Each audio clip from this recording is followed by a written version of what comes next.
we have discussed about units of heat, definition of calorie, relation between calorie and joule, and we have also derived the relationship between quantity of heat, specific heat, and also we knew the units of specific heat. Now that we understood what specific heat is and different substances have different specific heats, let us try to understand the applications of specific heat. When we looked into the table of specific heats of various substances in the previous video, we knew that water has highest specific heat. So because of this peculiar property or special property of water, and as 75% of the earth's surface is covered by water, the life became possible on earth. Yes. If there is no water, the temperature would rise. That may be double, triple, that depends. So the atmospheric layers and water on the earth's surface are responsible for the life to sustain on earth. Let me make it clear what is the role of water in controlling the temperature. So let us look into the applications of specific heat, and then you'll understand why the huge water bodies are very good, they are very much responsible for maintaining this optimal temperature. So first point in applications of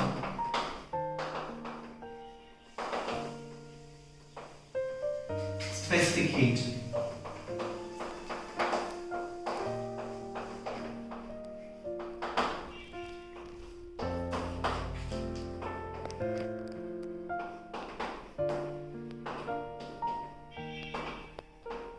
Maintaining optimal temperature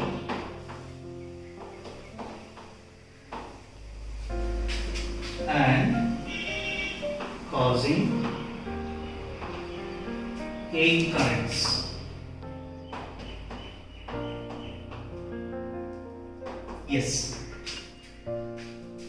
The specific heat of water is also responsible for causing air currents. And that high specific heat of water is also responsible for maintaining the optimal temperature on the earth. Let me make it clear. So we know that 70% of Earth's surface is covered by water, and water has high specific heat. Now, as sun gives us huge amount of heat, if there is no water, earth would or the soil would take up all the heat and drastically rise its temperature, and the rise in temperature also must be very quick. But as 75% of Earth's surface is covered by water, and you know water has high specific heat. Specific heat in the sense the amount of heat required to raise the temperature of 1 gram of this particular substance, water, to 1 degree Celsius. So as this is high for water, water requires more heat to raise its temperature. Are you getting? So for the water to raise its temperature, it needs a lot of heat, a bit of water, but almost 75% of Earth's surface is covered by water. That is huge water. Then this huge water, to raise its temperature by 1 degree Celsius, it requires huge amount of heat. So now you are getting, if soil takes that heat, it rises its temperature very quick as the specific heat is less. For the less amount of heat, it rises its temperature. But whereas water's high specific heat is responsible for its capacity to absorb high heat, but rise in temperature to be slow. So because of this peculiar property, these huge water bodies, vast water bodies, are acting as heat sinks. Yes, they are acting as heat sinks. All the sun's heat that is put upon earth is taken by, most of the heat is absorbed by the water bodies, but whereas the rise in temperature will be less due to the high specific heat. So that's why the areas near seas and oceans or near water bodies will be cooler than those that are away from these water bodies. So that is another topic. Now as our seas and oceans are heat sinks, these are also responsible for the air currents, air to flow, occurrence of the winds. Why? Because as the temperature of water bodies is less and the temperature of the soil or land is more, the air which is above the soil will be heated up quickly than the air which is on the top of the seas and oceans. So that means the air on the land will be hotter than the air on the seas and oceans. So that means, so here as the air heats up, it expands and thereby reducing the pressure of the air. Atmospheric pressure, lowering the atmospheric pressure. And whereas as this is cold air, the atmospheric pressure will be high. And you know, always air flows from high pressure region to low pressure region. So this pressure difference is being created on the earth only due to the temperature difference on land and on oceans.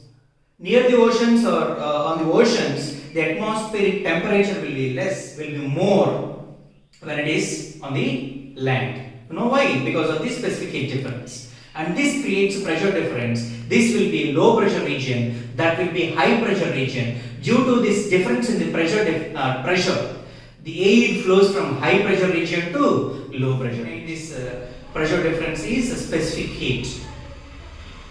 So that is how our seas and oceans act as heat sinks, and also they cause air to flow. That is two reasons due to the high specific heat of water. And one more thing, at nights,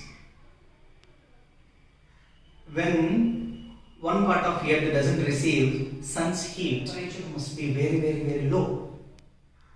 But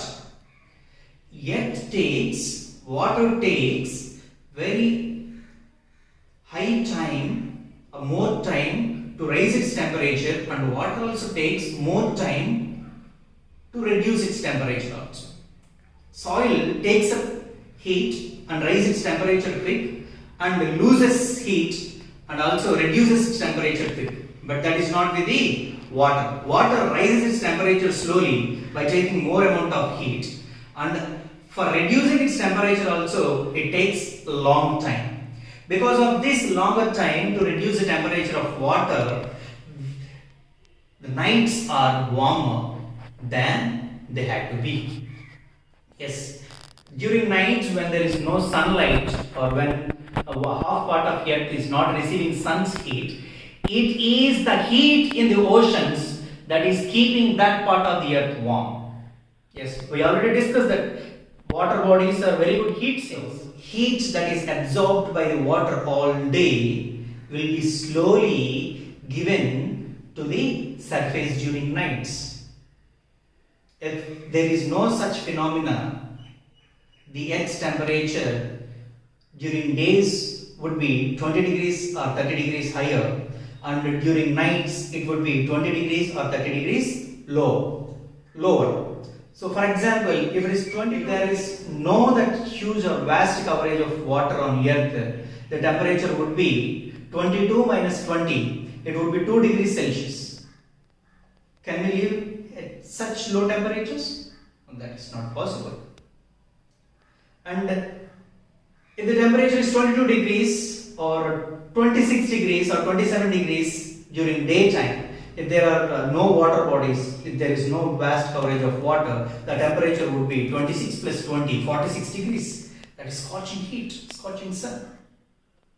So due to this high specific heat of water, we are able to live comfortably on the earth.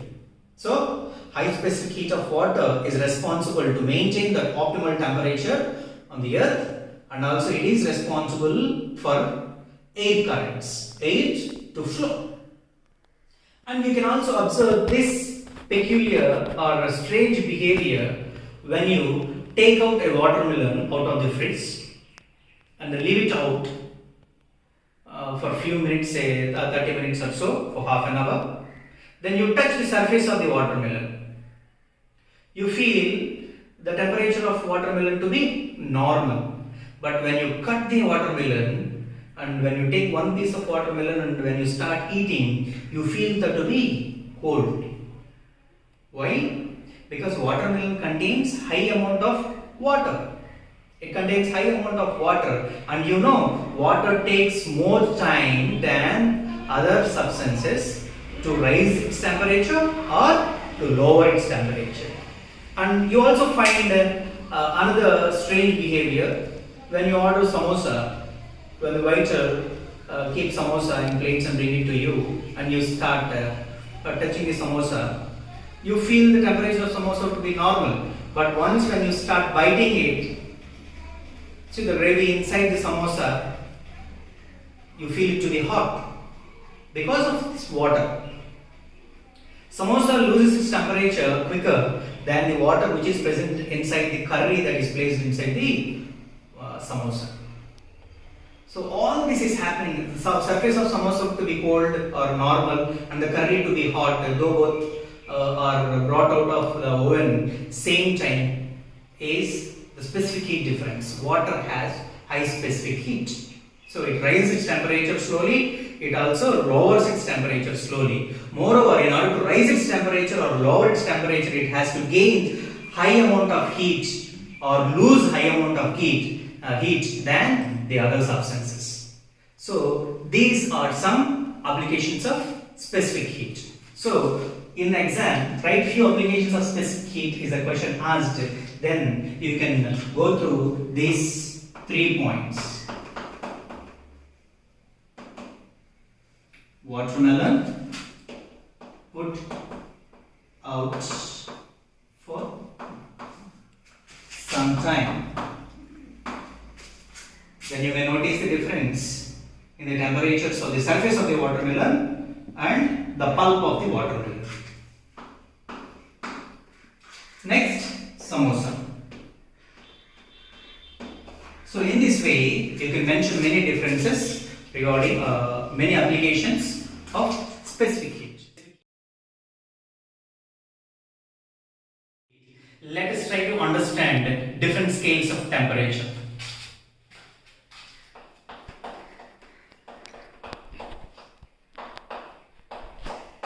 Temperature,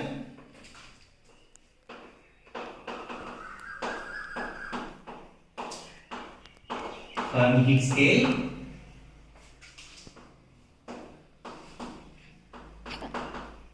Celsius scale, and Kelvin scale. So there are some other scales also, but usually we use Fahrenheit, Celsius, and Kelvin scale. So in order to understand the difference between Fahrenheit scale, Celsius scale, Kelvin scale, and in order to understand or derive the relationship between these scales, let us try to understand how these scales are calibrated first.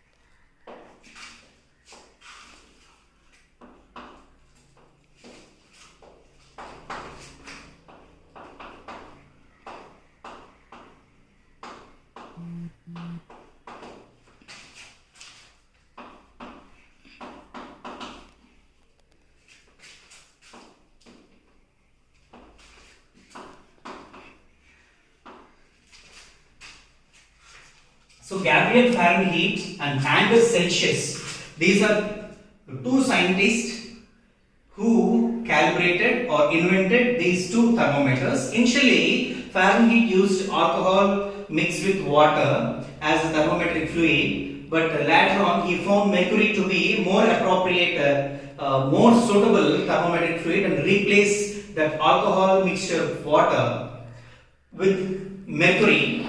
And he has invented the Fahrenheit scale, and Celsius also used mercury as a thermometric fluid, and he also invented another scale called a Celsius scale, and those two scales were named after the scientist who invented those thermometers. So Fahrenheit scale was named after the same scientist, and Celsius scale is also named after the Celsius and Celsius. Now let us see how this Fahrenheit scale and Celsius scale are calibrated. So I am taking same type of method to calibrate, but both the scientists didn't follow the same methods. Fahrenheit considered the melting point of ice as one level of mercury, and human body temperature. Actually, he took the help of his wife, put the thermometer under the armpit of his wife and found the human body temperature, and then he divided them into equal parts. But whereas Celsius has taken water for both the points, lower point and upper point, melting point of water he has considered as lower point, and boiling point of water also he has considered as upper point, and then he started dividing the interval into 100 equal parts. Let us look. But now here, for you to understand the difference between Fahrenheit scale and Celsius scale, clearly I am taking same type of process to calibrate. Okay? What all you have to do is, you have to take a very simple, you have to take a stand,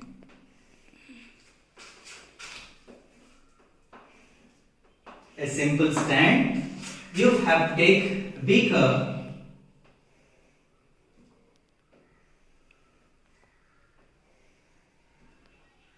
and put some ice cubes.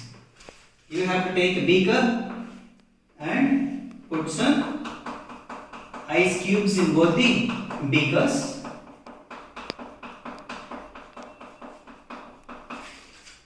Now take setup similar to thermometer but without calibration, because after the completion of this activity you will be known how to calibrate thermometers actually.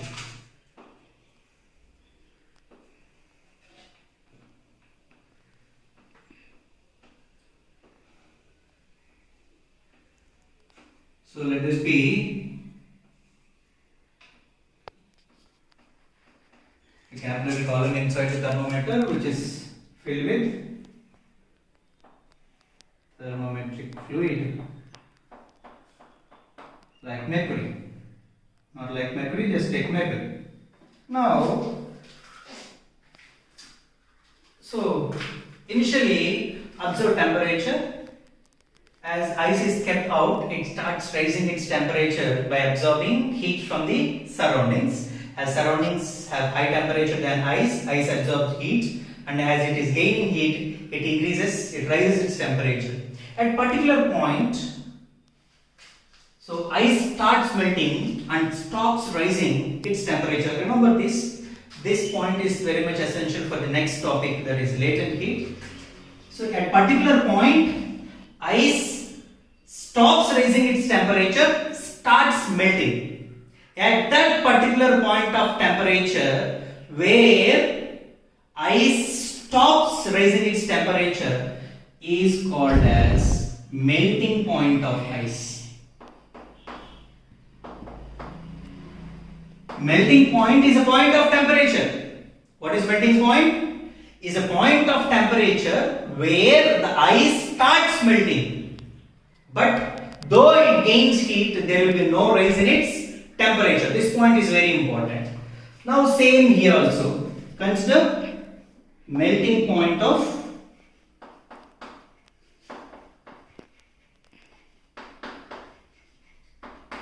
ice. Now the ice gains heat, it keeps on gaining heat, it keeps on gaining heat, but there is no rise in temperature. Then what is happening to all the heat, sir? We'll discuss. But you can observe ice starts melting. Ice started melting, started melting, started melting, started. It melted. Now that all ice melted to water. Now what happens? All ice melted to water. Now what do you have in the beaker? No ice, but water. Water at 0 degrees. So you have what? Now that all ice is converted to water, now that water starts raising its temperature. What happens? Water starts rising temperature. Now again water starts rising temperature. Now it will be in thermal equilibrium with the surroundings. Now in order to raise the temperature of water further, you have to take the help of a burner. Now take a Bunsen burner or a spirit lamp, no problem. Take a Bunsen burner or spirit lamp, start giving heat supply to the water. Now water takes heat and raise the temperature, and you see the rise in the mercury column rises. At a particular point, at a particular temperature point, the water stops rising its temperature further. At that particular point, the water starts changing its state to the vapor state. So water starts converting to water vapor. At this particular point, there is no change in temperature. At this particular point also, there is no change in temperature for a particular period. For what particular period? Until all ice converted to water. Now here also, at this particular temperature point, there is no change in temperature. But what is happening? Water slowly started converting to steam or water vapor. Now consider that point where water starts boiling, where water starts converting to water vapor as boiling point. So now I have given you the definition of boiling point also, but we will discuss about these definitions in detail later. Boiling point. Look here carefully. What happened? In both the cases, you have considered the melting point of ice as a lower level or 1 point, and boiling point of water as the upper level. Here also say melting point of ice as a lower level, boiling point of water as upper level. Now the intermediate column, the column between the length of the column between melting point, the length of the mercury column between melting point of ice and boiling point of water, Fahrenheit divided into 180 equal parts.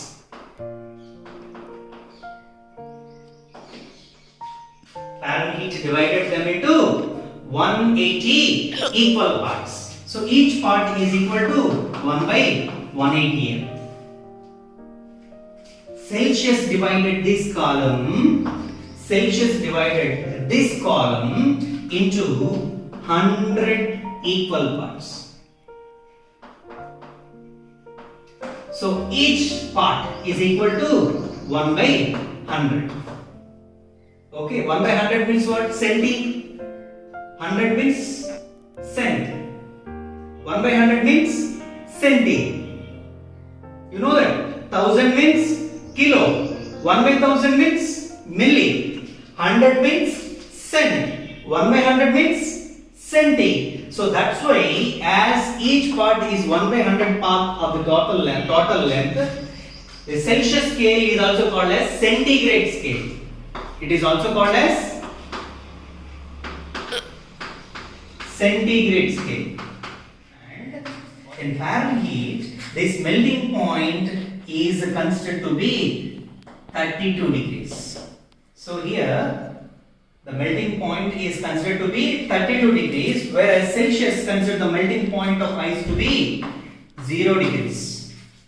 So these are the two differences. Now by using these two differences, now you divide this into 180 equal parts.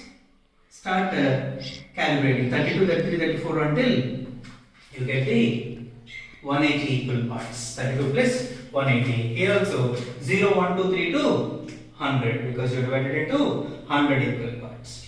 So you are going to calibrate thermometer. You are going to make your own thermometer. If you want Fahrenheit scale, you can calibrate it. If you want Celsius scale also, you can calibrate it in this way. So make it quick in order to minimize the loss of heat to the surroundings. So now that we understood the difference between Fahrenheit scale and Celsius scale, let us draw the relationship between Fahrenheit scale and Celsius scale. Celsius, Fahrenheit. right? You know, Celsius starts from 0 degrees, whereas Fahrenheit starts from 32 degrees, right? So, in order to make this 32 degrees equal to this Celsius, what must you do? You must subtract it. The 32, right? Yes, sir. So, temperature in Celsius scale can be equated to temperature in Fahrenheit scale by taking out 32, by subtracting 32 from the value of temperature in Fahrenheit. And there is also scaling difference, right? So it is scaled 100, it is divided into 100 equal parts. So the value will be multiplicative inverse 1 by 100 part each Celsius. And Fahrenheit will be equal to 1 by 180. It is divided into 180 equal parts. You take the multiplicative inverse, it is divided into, as it is divided into 1 by, it is divided into 180 equal parts. So you can derive the relationship between temperature in centigrade scale and temperature in Fahrenheit scale by 100 by 180 of temperature in Fahrenheit minus 32. Temperature in Celsius, you have to read like this. Temperature in Celsius is equal to 100 by 180 of temperature in Fahrenheit minus 32. You cancel out. So it's 2 and 5 times, 9 times. So temperature in Celsius is equal to 5 by 9 of temperature in Fahrenheit minus 32. And if you want the temperature in Fahrenheit, when the temperature is given in Celsius scale, then what can be that? Temperature in Fahrenheit is equal to temperature in Celsius into 5 by 9 plus 32. So then you are going to get the temperature in Fahrenheit. Remember this, but this is very easy, you know, as this is divided into 100 equal parts. 1 by 100 of centigrade is equal to 1 by 180th of temperature in Fahrenheit minus 32. So this you get the idea from the way they are calibrated. So that is the difference or the relationship between centigrade scale and Fahrenheit scale. Keep it in mind, centigrade scale cannot. So temperature in Celsius by 5 is equal to temperature in Fahrenheit minus 32 by 9. Now remember this and you got the difference between Celsius scale and Fahrenheit scale, or centigrade scale and Fahrenheit scale. So let us now try to understand about Kelvin scale. So you know that temperature or the melting point of ice is 0 degrees Celsius. There are many substances which are at negative temperatures also in terms of Celsius or Fahrenheit. For example, if you consider solid carbon dioxide, that is a dry ice, the temperature of dry ice or carbon dioxide exists in solid state at minus 78.5 degrees Celsius. And if you look into liquid nitrogen, yes, we can turn nitrogen gas into liquid also, but at minus 196 degrees Celsius, which is very, very low temperature, and that's why liquid nitrogen is also used as a very good preservative or coolant agent, or in order to preserve sperm cells of various animals also. So that is another point. Now there are many substances which exist at negative temperature values also in terms of Fahrenheit or in terms of Celsius. So in order to eliminate these negative values, an absolute scale, a thermodynamic scale called as Kelvin scale was introduced, and it is being followed. So here, thermodynamic scale or this Kelvin scale, it is scaled equal to centigrade scale. There is no scaling difference, but the difference is, observe carefully, you know, minus 273.15 or approximately minus 273 degrees Celsius. This is the temperature at which an ideal gas in adiabatic system, in adiabatic process, shows minimum value of enthalpy and entropy. But being a 10th class students, you will not get the idea of enthalpy and entropy. Consider, we have discussed about internal energies, right? So, it is at this particular point, it possesses minimum or no internal energy. What is that? An ideal gas. In adiabatic process, adiabatic means there is no exchange of heat between our system and surroundings. That means where there are no losses of heat or mass. So neglect that.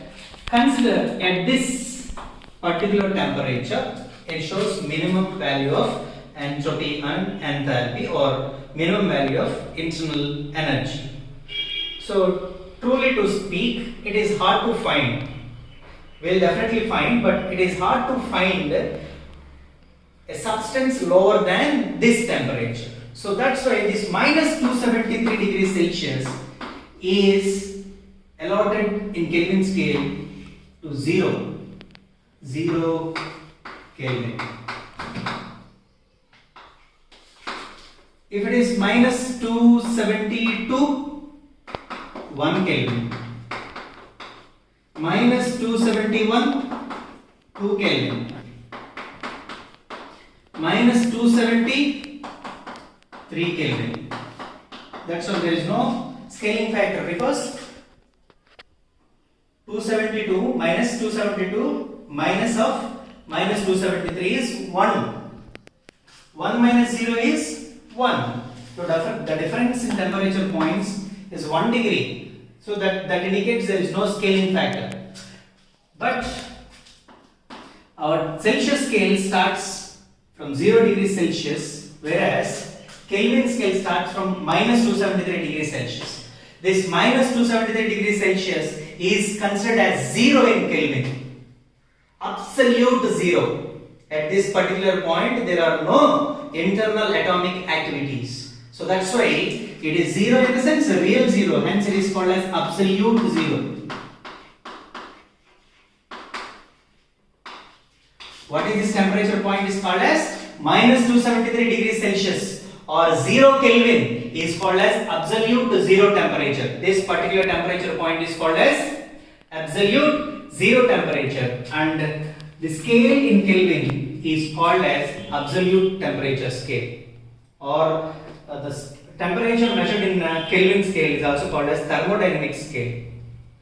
Now let us try to derive the relationship between temperature in degrees Celsius and temperature in Kelvin. If you have to get the temperature in Kelvin,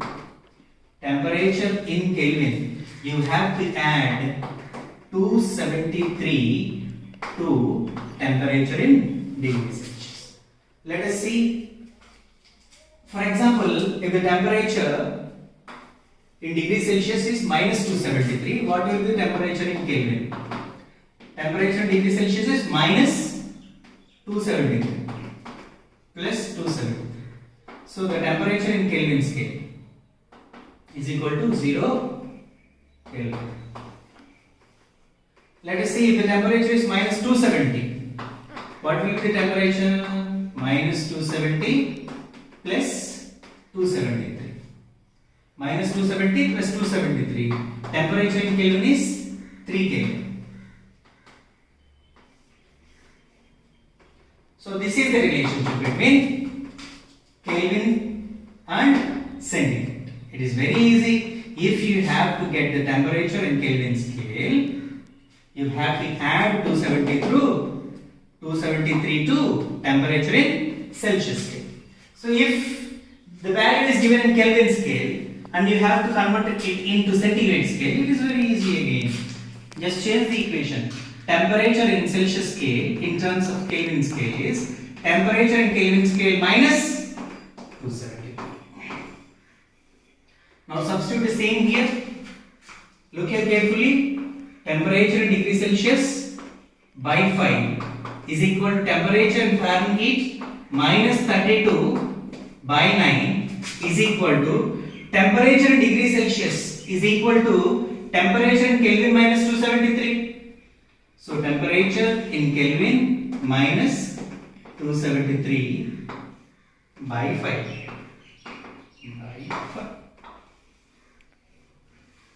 So note down this equation. By using this equation, you can convert the temperature value from any scale to any other scale. If the value is given in Celsius scale, you can convert it into either Fahrenheit scale or into Kelvin scale. Let us try out with an example. So you must be memorizing this equation. It is very important and very essential. Temperature in degree Celsius by 5 is equal to temperature in Fahrenheit minus 32 by 9 is equal to temperature in Kelvin minus 273 by 5. For example, average human body temperature is equal to 98.6 degrees Fahrenheit. I want you to convert it into Celsius. What is the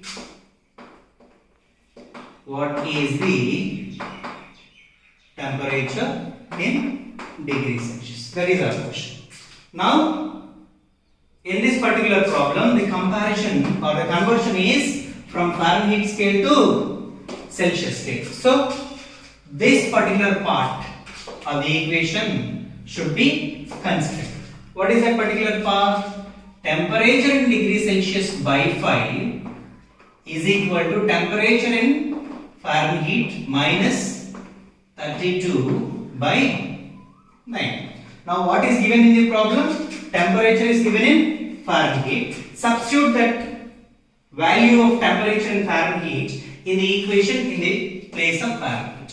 So temperature in degree Celsius, how I am reading, you have to read in the same way while solving the problem. Then only you will avoid some sort of confusions. Temperature in degree Celsius by 5 is equal to temperature in Fahrenheit. What is the given temperature in Fahrenheit? 98.6. Temperature in Fahrenheit is 98.6 minus 32 by 9. That's it. Now, temperature in degree Celsius by 5 is equal to 98.6 minus 32. 0.6, 8 minus 2 it is 6, 9 minus 3 it is 6 again, 66.6 by 9. So, it will be 7, 63, 336, 7.4. So this implies temperature in degree Celsius by 5 is equal to 7.4. Temperature in degree Celsius is equal to 7.4 into 5. 7.4 into 5, 5 times 4 is 20. 5 times 7, 35 plus 2, 37.0. So temperature in degree Celsius. The average human body temperature in degree Celsius is 37 degrees Celsius. So this is also going to be very important 1 mark question they will give in your examination. 98.6 degrees Fahrenheit or 37 degrees Celsius is our average human body temperature. This is how you can easily convert. If you want to convert 37 degrees Celsius into Kelvin, it is easy. Consider this part directly. Degree Celsius by 5 is equal to Kelvin minus 273 by 5. 5 will be cancelled. So degree Celsius is equal to Kelvin minus 273. But you want the temperature in Kelvin. Kelvin is equal to temperature in degree Celsius plus 273. So you have to get the temperature in Kelvin. Then you have to add temperature given in degree Celsius 37 plus 273. So what you are going to get? 3 plus 7, 10. 310 degrees Celsius. Sorry, Kelvin. So what will be the temperature for temperature in Kelvin is 310 Kelvin. That is. So this is how you are going to convert one scale of temperature to another scale of temperature. So come on, let us move on to the next topic. While we are calibrating Celsius scale and Fahrenheit scale, there you have observed a point of temperature at which the ice stopped raising its temperature but started melting. There the ice is gaining heat, but that amount of heat gained by the ice is not showing in the rise in temperature. Then what is happening to that heat? Why are we unable to see the heat absorbed by the ice in terms of rising temperature? For example, if your body absorbs heat, your body must rise the temperature. If you are giving heat supply to water, you see water rises its temperature. The rise in temperature of water shows that water is absorbing heat energy. Here also you clearly see ice is absorbing heat or water is absorbing heat. At a particular point, there is no rise in temperature, but they are gaining heat. You are unable to see that heat gained by the water or ice in terms of temperature. That means what is happening to the heat? Is it hiding? Is it not showing up? Yes. That heat which is hiding, that heat which is not showing up in terms of rise in temperature, rather that is being used to convert from one state to another state, is called as latent heat. What is that called as? Latent heat. Because latent means in Latin hidden. What is the meaning of latent? Latent means in Latin hidden heat. Now I hope why it is called as latent heat, why it is called as hidden heat, because that amount of heat is being gained by water or ice, but it is not being shown up in terms of rise in temperature. That heat is not being utilized by the substances to rise their temperatures, rather that heat is being used for the conversion of their states. Let us derive the relationship or equation for latent heat, and also let us try to understand the concept of latent heat. Now I am performing the same activity which we have performed earlier for the calibration of thermometers, but here you are considering already calibrated thermometer. You have to place the ice cubes that are taken out of your refrigerator straight away and put them in a beaker. Immediately drop a thermometer into the beaker. Now keep noting the values. So temperature rise, you are going to observe the rise in temperature is the effect, but the cause is heat flow. Input is heat, quantity of heat. Q is considered as x-axis, output temperature is considered on y-axis. Observe carefully. Now, when the ice cubes are in the refrigerator, let the temperature of ice cubes be minus 4 degrees Celsius. Say, for example, it may be less than minus 4 degrees or it may be greater than minus 4 degrees. Suppose think the temperature of your ice cubes which are in the refrigerator is minus 4 degrees Celsius. Now, observe the readings of thermometer clearly. When you take out and put out immediately, you see the rise in temperature. -4, -3, -2, -1, 0.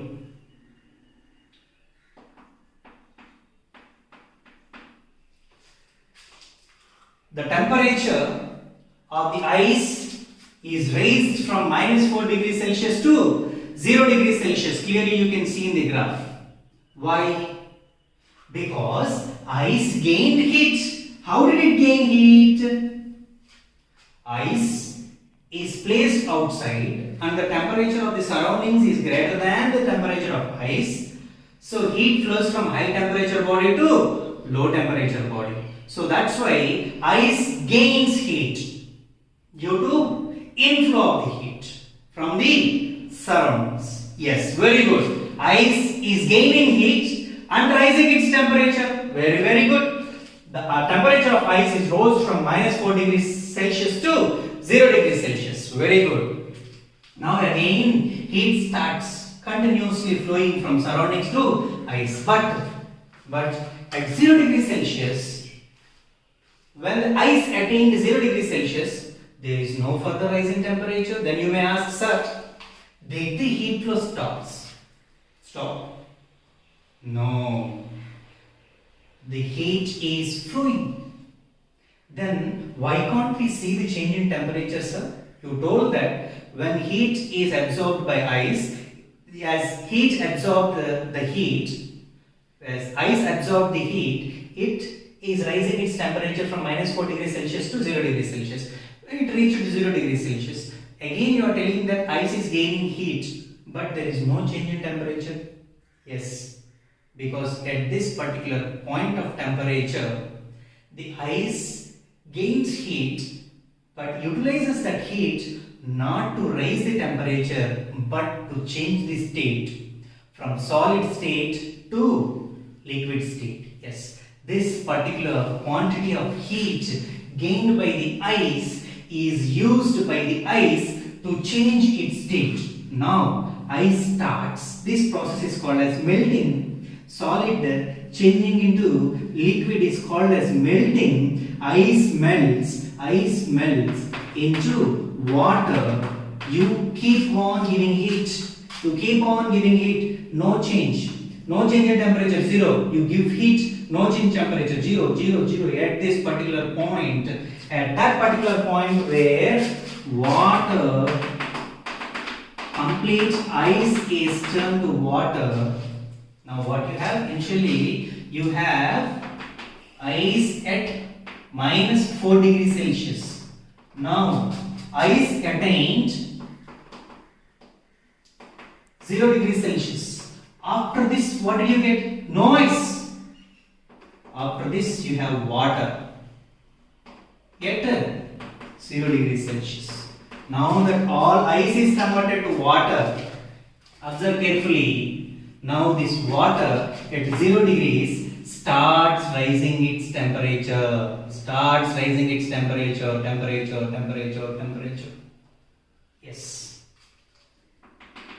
The temperature of water reached 100 degrees Celsius. The temperature of water rose to 100 degrees Celsius.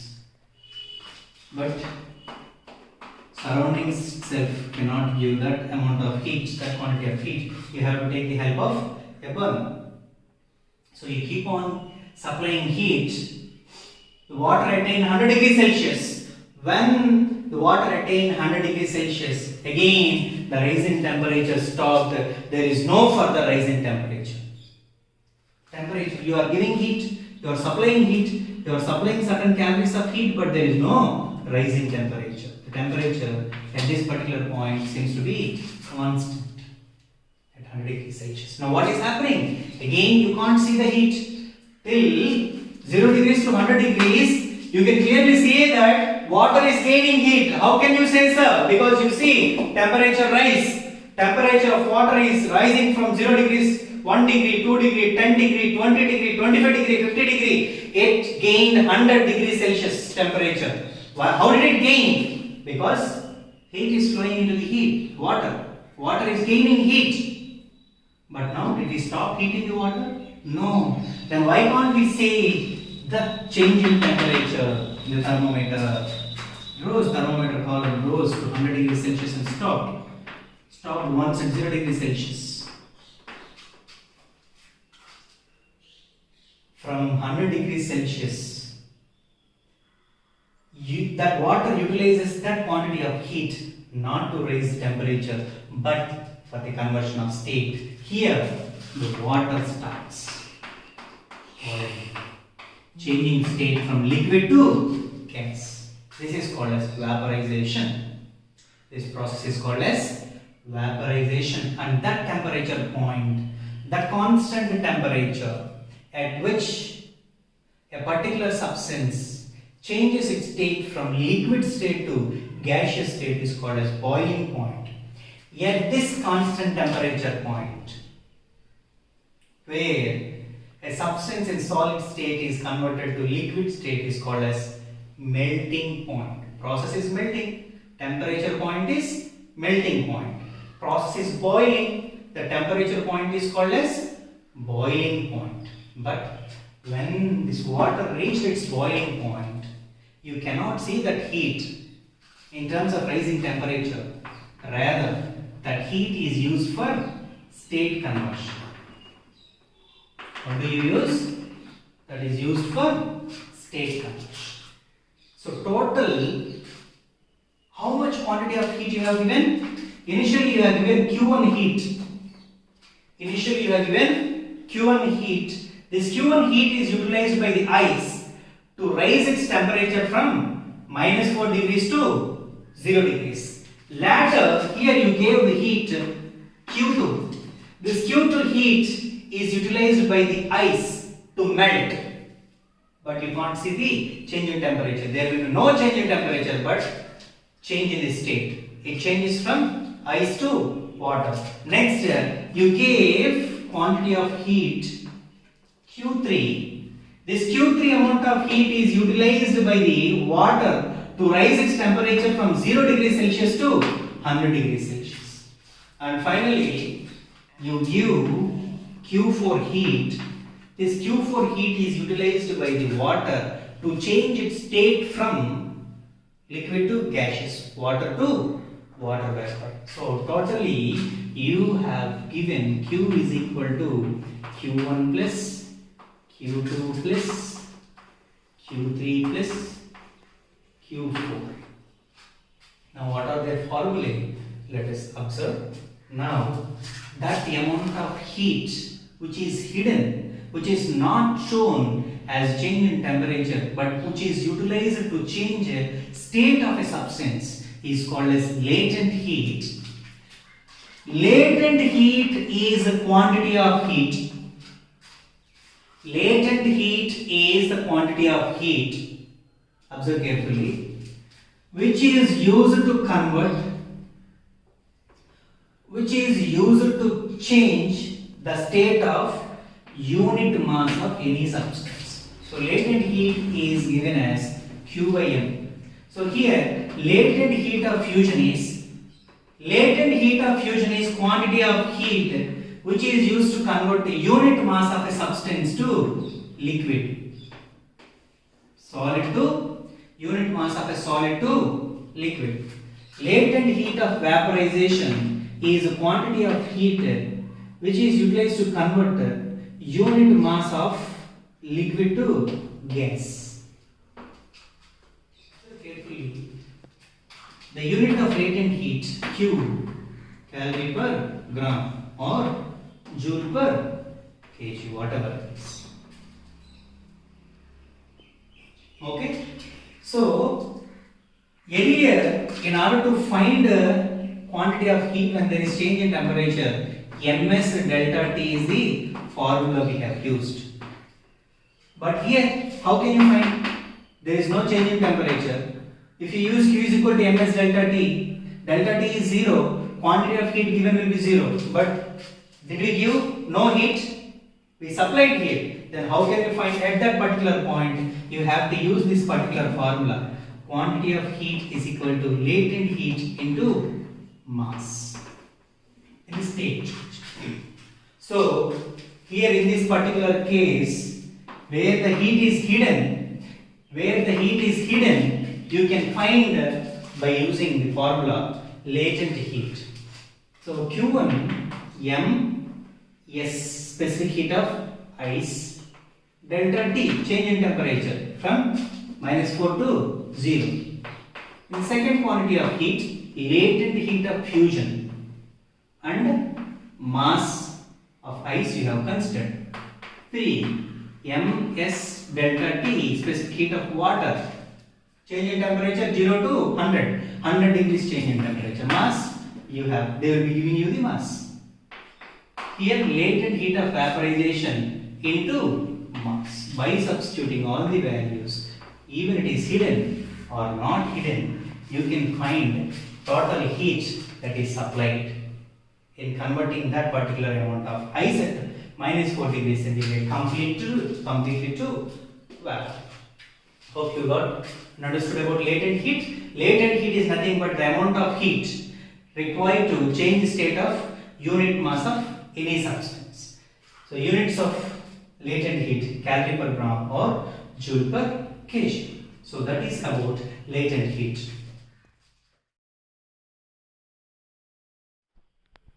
So let us move on to the next topic, principles of method of mixtures. Principle of method of mixture.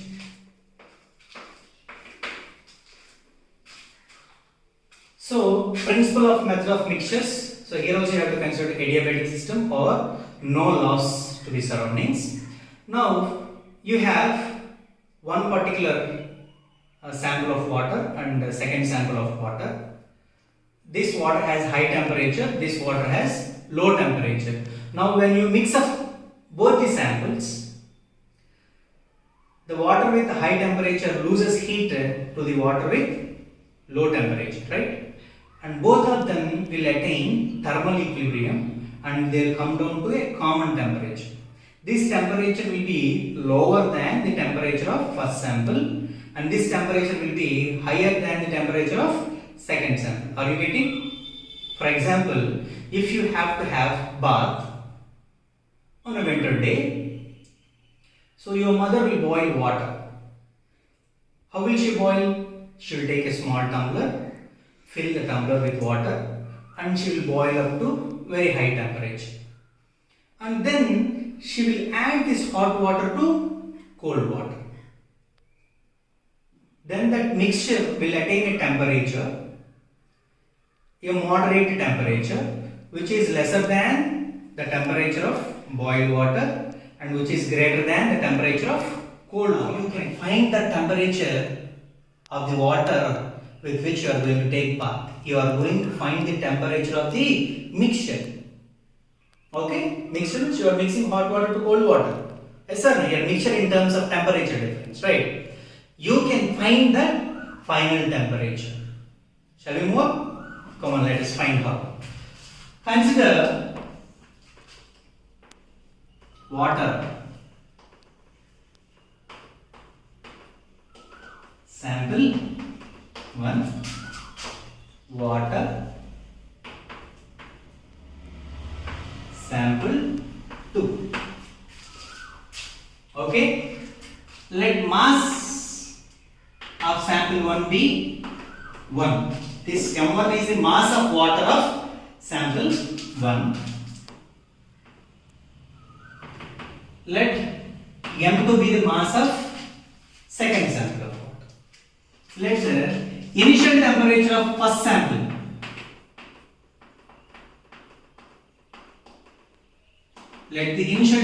be T1 and let the initial temperature of second sample water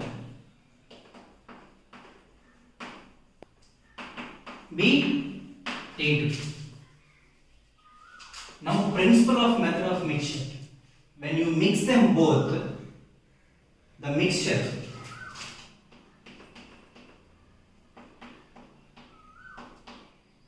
temperature of mixture or final temperature. Both will be at same final temperature because they are mixed thermal equilibrium. When they are mixed, they will come into thermal contact, right? Finally, they will attain thermal equilibrium. When two bodies are in thermal equilibrium, their temperatures will be equal, right? They will attain equal temperature. T. But here you have to have a clarity.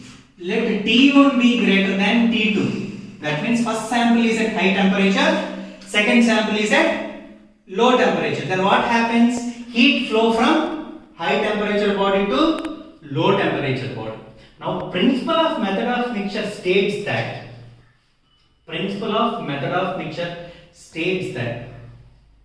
neglecting the loss to the surroundings, the amount of heat lost by high temperature body, is equal to the amount of heat gained by low temperature body. Remember, principle of method of mixture states that in an adiabatic system, that means where there are no external losses, the amount of heat lost by high temperature body loses heat to low temperature bodies. The amount of heat lost by high temperature body is equal to amount of heat gained by low temperature body.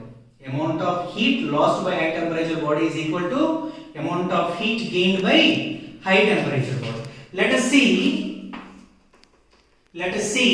what is the heat lost by sample 1. What is the heat lost? High temperature body loses heat to low temperature body, right? The amount of heat lost will be equal to amount of heat gained. How much heat did it lose? What is the mass of the first sample? M1. Q is equal to ms delta T. Yes or no? What is the specific heat of water? SW. Consider specific heat of water SW. Delta T, change in temperature, higher temperature is T1 greater than, right? So M1 SW T1 minus T, higher temperature minus lower temperature, in order to eliminate negative sign.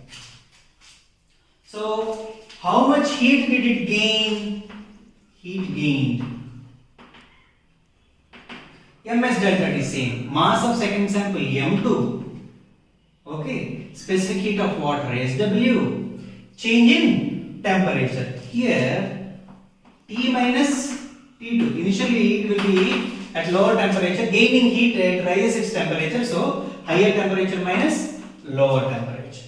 Now, as per principle of method of mixtures, heat lost by high temperature body is equal to heat gained by low temperature body. So let us see here. Q lost is equal to Q gained.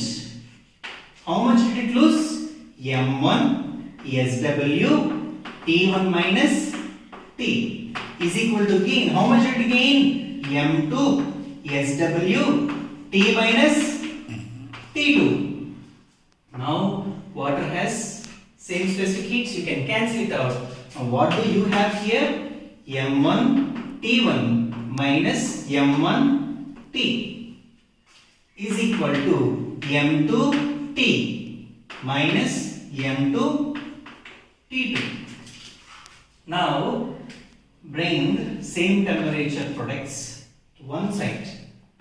M1 T1 plus M2 T2 is equal to M2T plus M1T. Now just turn that M1T plus M2T. No changing. I am writing just by changing the sides. Plus M2T2. Observe carefully. Take T common. M1 plus M2 of T is equal to M1 T1 plus M2 T2. So the final temperature which the water attains is M1 T1 plus M2 T2 by M1 plus M2. Very easy. Understood? You can, if you know the mass of first sample and the temperature of first sample, mass of second sample and the temperature at which the second sample is, without using a thermometer, you just by calculating you can estimate what is the temperature value the mixture is going to attain by using the formula. And if you consider equal masses means, so first sample you consider M, second sample also M. So M1 is equal to, M2 is equal to M. What happens? Let us see. You see, final temperature T is equal to M1 T1 plus M2 T2 by M1 plus M2, right? Now, if masses are equal, MT1 plus MT2 by M plus M. So, M1 is equal to M2 is equal to, say, M, the value. If masses are equal, take M common, you get T1 plus T2, M plus M, 2M, M gets cancelled. So, T1 plus T2 by 2. So, this clearly shows that. So, neglecting the external losses, if there is no external loss, and if the sample, two samples have equal masses, then the mixture is going to attain the temperature which is the average of two temperatures, lower temperature and higher temperature. T is equal to T1 plus T2 by 2. This formula is applicable only when same masses are considered. Two samples must have same mass. If masses are different, M1 T1 plus M2 T2 by M1 plus M2. So this is only if similar types of substances are mixed. If different substances are mixed, if water and oil are mixed, water is at different temperature with a different mass, oil is at different temperature with a different mass, and these two are mixed up, what is going to be the final temperature? Then you have to consider specific heat also. Here specific heat also comes into existence. Okay, as same sample are considered, specific heat cancels out. As same mass is considered, mass gets cancelled out. But with the different masses, different specific heats are considered, then you have to start with methods of mixtures. Q is equal to ms delta T. You are not going to cancel out these specific heats. You have to consider this specific heat also. So by using these formulae, you can calculate the temperature of mixtures. So that is about principle of method of mixtures. Again I am repeating, principle of method of mixtures states that in the absence of external loss, the heat lost by high temperature body is equal to heat gained by low temperature bodies. If there are two or more low temperature bodies, they will share the heat that is given by high temperature body. Thank you.